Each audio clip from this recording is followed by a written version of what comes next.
Hi friends, మంగళగిరిలో సేనాపతి military హోటల్కి వెళ్ళాము. అక్కడ రాగి సంగటి, mutton curry, mutton biryani order చేసాము. టేస్ట్ చాలా బాగుంది. రిటర్న్ లో వస్తుంటే గుంటూరు ఎంట్రన్స్ లో ఆ బ్రిడ్జి కింద ఒక సోడా బండి అయితే కనిపించింది. ఇంకా నా ఫేవరెట్ సుగంధ సోడా అయితే ట్రై చేద్దాం అనుకున్నాము. బయట కూల్ డ్రింక్స్ తాగడం కంటే సుగంధ సోడా బెటర్ అని ఆర్డర్ చేసాము. ఇంకా అన్న లేట్ చేయకుండా సుగంధ సోడా కలపడం స్టార్ట్ చేశాడు. సమ్మర్ వస్తే చాలు నేను సుగంధ సోడా ఎక్కువ తాగుతాను, అసలు కూల్ డ్రింక్స్ జోలికే పోను. ఇంకా ఫ్రెష్ నిమ్మకాయ పిండేసి అందులో కాస్త సబ్జా వాటర్ పోసాడు. దీని వల్ల బాడీలో ఓవర్ హీట్ ఏదైనా ఉంటే తగ్గిపోద్ది. బయట ఎప్పుడైనా నాన్ వెజ్ ఫుడ్ తిన్నప్పుడు ఇలాంటి చల్లటి సోడా తాగితే చాలా బాగుంటది. ఇంకా గ్లాసులోకి చిల్లుడు సోడా కలిపేసి మిక్స్ చేసి ఇచ్చాడు. మీలో ఎంతమంది కటోరా తెలుసో తెలియదో కానీ నాకైతే ఫేవరెట్ అన్నమాట. సోడా కలిపేటప్పుడు కటోరా ఉందని అడగడం మర్చిపోయాను. అన్నని అడిగాను, అన్న కటోరా ఉందా అని చెప్పేసి. కటోరా ఉంది తమ్ముడు అన్నాడు. సరే అని చెప్పేసి కలిపిచ్చాడు. మీకు ఎక్కడైనా ఈ కాంబినేషన్ కనిపిస్తే అసలు వదలకండి, ఎందుకంటే ఈ కాంబినేషన్ తో సోడా తాగితే చాలా హెల్త్ బెనిఫిట్స్ అయితే ఉంటాయి. నాకు ఎప్పుడన్నా బాడీ ఓవర్ హీట్ అనిపిస్తే ఇలా ట్రై చేస్తాను, చాలా బాగుంటది తాగినాక.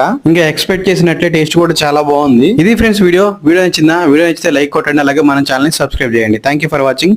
జై హింద్.